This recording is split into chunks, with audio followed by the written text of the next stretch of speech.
Beaucoup d'anxiété dans de nombreux aéroports dans le monde pour des milliers de citoyens européens qui aimeraient bien rentrer chez eux.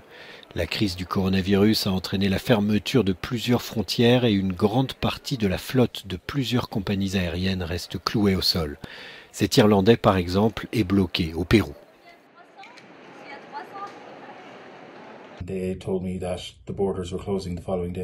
Ils m'ont dit que les frontières allaient être fermées dès le lendemain. Nous sommes allés à l'aéroport et nous avons été accueillis avec des flics en tenue anti-émeute. Et l'armée ne semblait pas avoir de problème à braquer ses fusils sur les gens.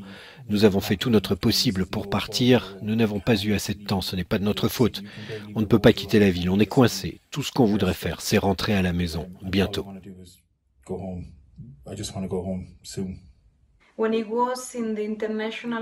Quand j'étais à l'aéroport international de Bogota, en Colombie, il y avait d'autres Espagnols qui étaient dans la même situation que moi. Il était vraiment difficile d'obtenir une place sur un vol pour l'Espagne. Certains vols ont été annulés et d'autres étaient vraiment trop chers.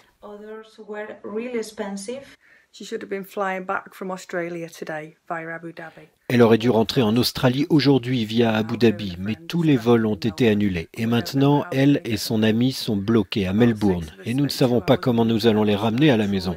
Nous sommes 6 à avoir passé des heures à chercher sur Internet tous les vols d'Australie en Grande-Bretagne avec toutes les escales dans le monde entier. Nous n'avons rien trouvé à part un seul vol à 14 300 livres pour L2. Et je ne sais pas comment nous allons les ramener à la maison.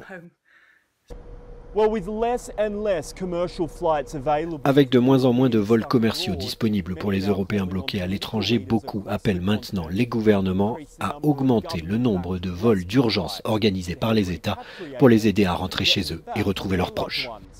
Trent Murray, Euronews.